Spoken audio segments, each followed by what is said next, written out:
This is the Global Podcast Network, where executives and professionals connect, share, and inspire. Stay tuned for the conversations that drive success.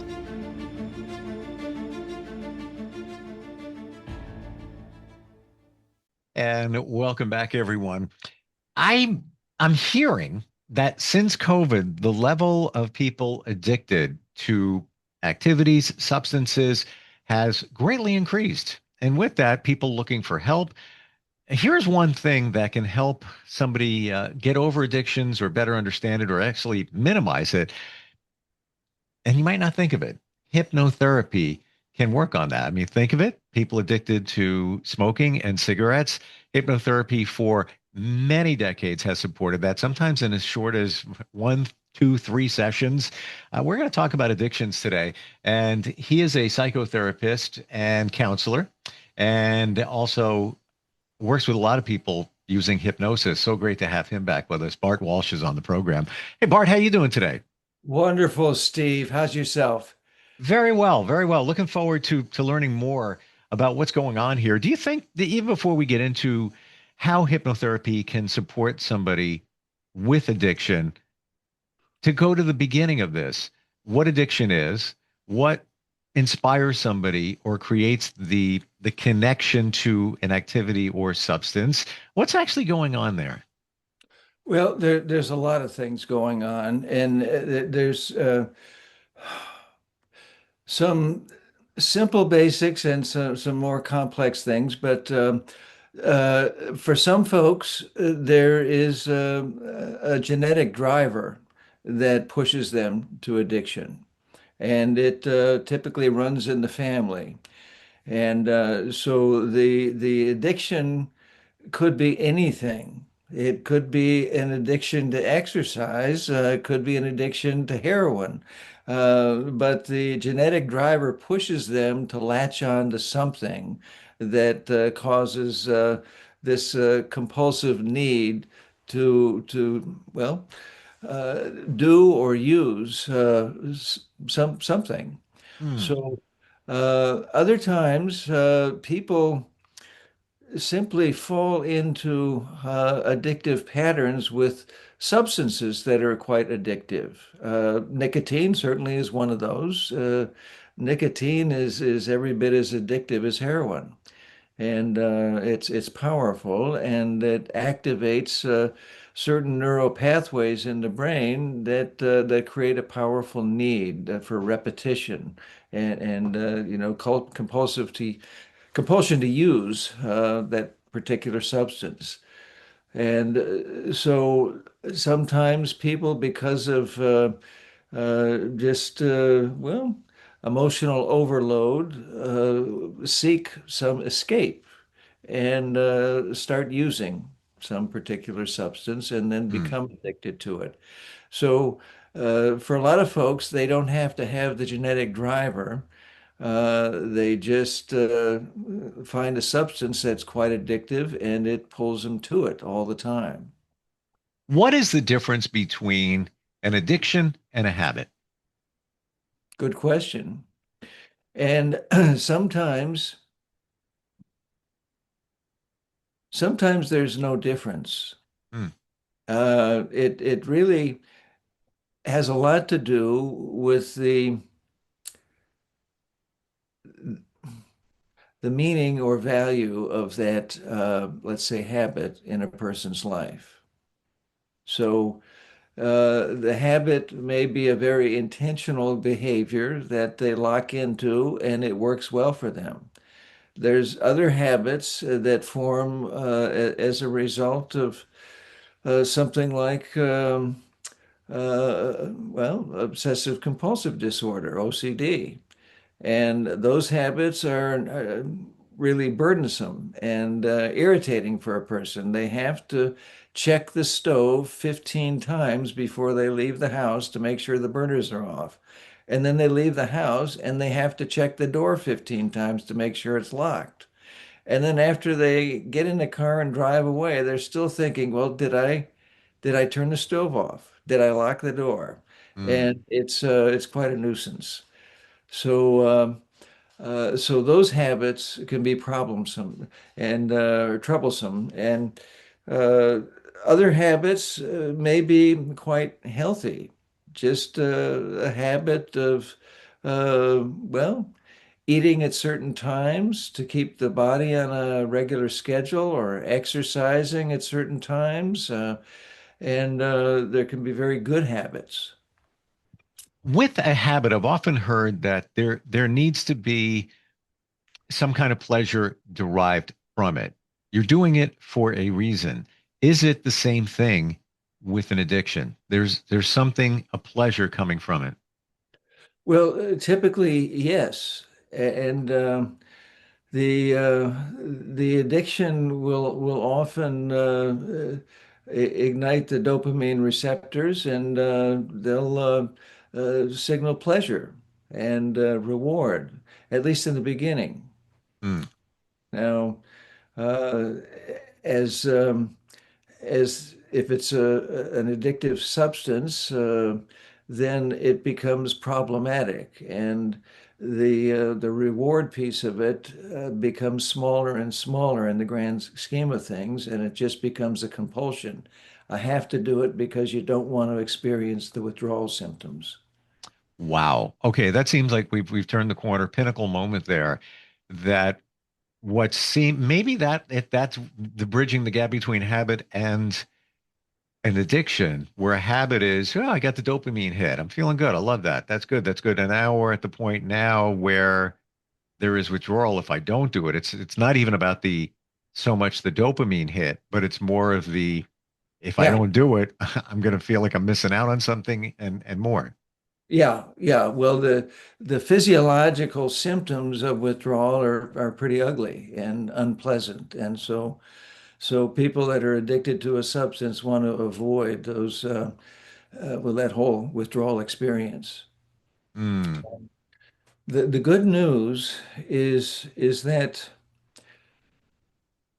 as far as substances are concerned, the vast majority of substances that people get addicted to are imitating processes that already take place in the body. And so, for instance, uh, there's receptor sites that are normally activated with natural substances, dopamine, serotonin, and so forth. And the substance we put into our body will take over those receptor sites. And so then the question is, okay, why couldn't we find a way to get well, to get that good feeling without the substance? And that's the focus I had. Oh gosh, a long time ago, I developed an approach I call utilization sobriety. And I've got a book with that title, but it basically utilizes the body's own systems to step away from a substance like heroin, for instance. And uh, just one case I will never forget about. Was a fellow who called in the morning and said he needed to come in, or he was going to use again, and he'd been strung out on heroin. And I asked him when the last time he used was, and he said it was the day before. And I said, I've got a full day, but I'll help you if you do what I tell you. And I told him to bring some food and something to occupy his time, and come to my office, sit in the lobby until I could see him later in the afternoon. He did that, and he was looking horrible when he came in. He was Mm. kind of white as a ghost, and he was going through withdrawal. So so when I finally saw him, I asked him to tell me about the best parts of the heroin, and he said, "There's nothing good about it. It's ruining my life. I'm gonna lose this business I'm trying to put together, and I'm gonna lose my girlfriend, and I'm gonna lose everything if I keep this up." And I said, "No, just tell me about the best stuff back when you started using, and so I got a list of what he found beneficial initially when he was using the heroin, and then we developed a signaling system with his unconscious, and it's a very simple signaling system with one finger lifting up for a yes response from the unconscious, a different finger lifting up for a no response, and I asked the unconscious if it would be all right to call up and develop the very best of the heroin experience as he described it to me. And I read the list of good things that he found with the heroin, and his yes finger lifted up. Now, at that time, he was kind of hunched over in his chair and looking pretty bad. And after we got that yes response, a few minutes later, he sat up straight in his chair. He had color in his face. He smiled and he looked at me and he said, "Bart, this is good shit." His words. You know, I would you say during that whole process of hypnosis that he truly connected with himself, where with the addiction and lots of life in general, we're not really connected to ourselves. You may think you are, you're probably not. This is he truly connected to his body, which was giving him answers, why I do what I do, why I don't, etc. Would you say that's kind of what's going on here? Well, I would say that it what he did didn't require any insight. It was simply using his unconscious to connect with his own physiological process. So, in other words, his unconscious knew what chemicals were being substituted Yep. as the heroin came in. And what it did is it called up those natural chemicals and gave him the high that the heroin produced. Now, he developed a tool so he could call that up on his own. And I told him, you've got to use that tool about once an hour for the next 4 or 5 days. If you do that, you won't go through any withdrawals. And he did that. And this, he canceled the next appointment I scheduled with him. He said, because of a work problem.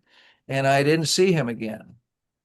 I called him a year later and he was sober. And he said he had not used at all and that he got his business off the ground and he got married to that girl. Wow. His life was going well. Now that's an exception, but but basically he was able to use his own system to get what he needed from the heroin without using the heroin. Well, this goes back to what we talked about before, in that the body doesn't lie. It knows what's going on. Yeah. The head gets in the way, but the body's going to tell you the truth. And it seems that through hypnosis, you were able to get that answer from his body. Yeah. Yeah. His body got him straight. Wow. And so this kind of process can be used uh, with almost any substance. And for instance, marijuana takes over the receptor sites for something we make naturally called anandamide. Now, anandamide is a substance that gets produced when we go to sleep, and it helps relax us. And ironically, what just cracked me up when I found out, anandamide continues or contributes to short-term memory loss. Uh, Hmm. Now, isn't that interesting that marijuana does the same thing? Uh, Wow. and the anandamide is very, very similar as far as the chemical construction to uh, the the THC in marijuana. Very similar. So a person can step away from marijuana use and call up their own anandamide program and get the same experience. So let's look at a less severe case, if you will. let's say somebody, I don't want to say is addicted to food, but has no willpower and they want to lose, I don't know, 25, 30 pounds. Let's go there. Mhm. But they want to do it, but then it's like they get up and they go to bed at 11 o'clock at night and they're up at 1 o'clock. I'll just go downstairs, eat something else, a little something, put me back to sleep. And Yeah, that just continues. Can hypnosis help with something like that? yeah, yeah. It can, and what I like to do is investigate first to see to see if there's a hard driver. Because sometimes people Hmm. will have addictive genes. I call it an addictive force that's driving that. Sometimes people will have an eating disorder that causes them to overeat all the time, even when they don't want to. And both those things Hmm. are genetically driven, and they can be turned off. Wow. And so I will typically ask, are there any parts inside these ego states? Are there any parts that are really contributing to this eating disorder, let's say? Usually there are.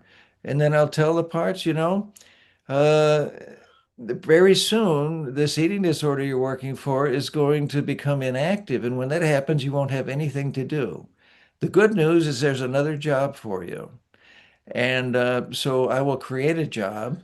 And so for these parts, it might be what I call a restricting job, where they restrict a person's eating habits to 3 good meals a day and Hmm. nothing more than that. Healthy food and so forth. Or it might be a movement job, making sure that the body gets a sufficient amount of movement every day. But the job could be anything, but it's going to be something that contributes to their health. And so then the parts get a new job, and at that point, the force can be turned off. The eating disorder can be turned off. And and then I show the person how to do this on their own so that they can manage the thing fully and check regularly to see if the eating disorder is on or off. And if it's on, they can turn it off. In your years of practice and your experience, I've heard this term. Do you feel it's true? Somebody can have an addictive personality. If it's not this one substance, maybe they minimize that, then they gravitate over to something else because they have a quote unquote addictive personality. Does that exist? Yeah, and typically it's not a personality. It's a genetic driver. And once they turn that genetic driver off, they don't have those same compulsions. Hmm. And that can be done through hypnotherapy. Oh yeah. Hmm. Yeah. Wow. How do you identify that somebody's addiction is truly genetic? Well, I like to set up a communication system with the body, Okay. which, as I mentioned earlier, can be finger signals. That's one of the simplest ways to do it. It doesn't have to be finger signals. It might be the right and left eyebrows moving. That will be yes and no signals. It could be lots of things, but the fingers are good because they're very visible. And then I questioned the body unconscious, essentially, and I said, is there a force deep within responsible for this compulsion to do blah blah blah blah blah, or this compulsion to use blah blah blah blah blah? Is there a force deep within that's responsible for this? And if I get a yes, then I'll assume that they've got addictive genes. And again, I will ask, I will call it an addictive force, and I'll ask, are there any parts contributing to this addictive force? And if there are, then I uh, find a new job for these parts. And once they've gone off to that new job, the addictive force can be turned off. After all this time, are you still, Bart, on a regular basis, fascinated by the human mind? Oh yeah.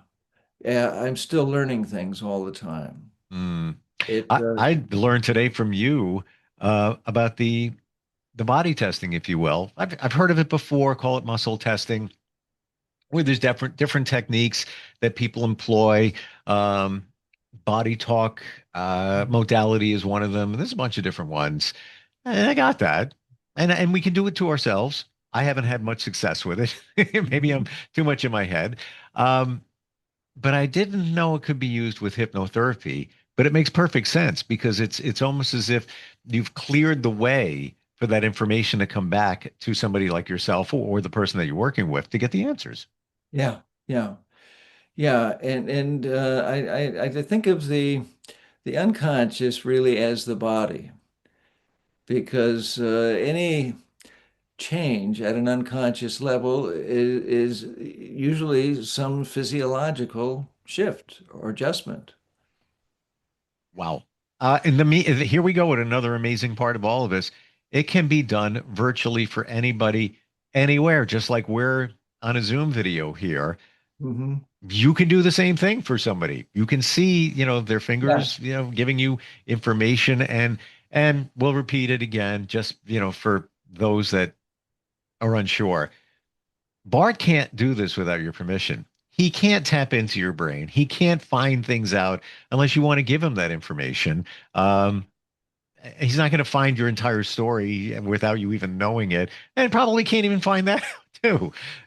It's not mind control, is where I'm going with that. exactly, exactly. No, this is it's a voluntary procedure, and uh, the on the one hand, the nice thing about using those finger signals to talk to the body or the unconscious is that it bypasses cognition.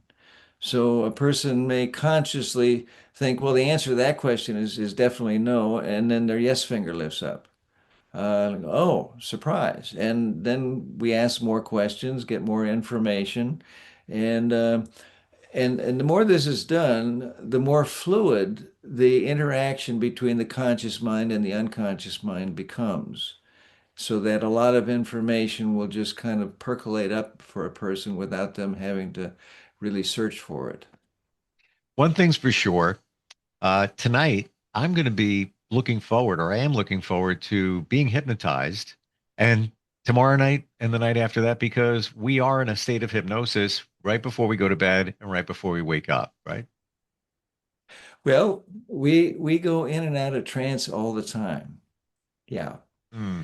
Well, okay, but it's prevalent. It's more prevalent right before you're falling asleep, as I Oh, hear it. yeah. That twilight state between Yeah, waking and sleeping. Yeah, it's really quite a nice trance because we're typically very relaxed and smooth sailing. love it. Hmm. I really do. I've come to the point where I enjoy. And it's like sometimes I'm awake and I'm like I'm not really in the mood to sleep, but once I get down to that level and I'm just about to fall asleep, it is the most relaxing, serene. Sometimes you get some thoughts and things like that, and then you're out. Yeah. Bart, best way to find you? How do we connect? Well, the website is one way to do it, and that is Affinity, Affinity, Affinity Counseling and Hypnosis.com. The and is spelled out. And there's contact information on the website and a lot of information about books and other things.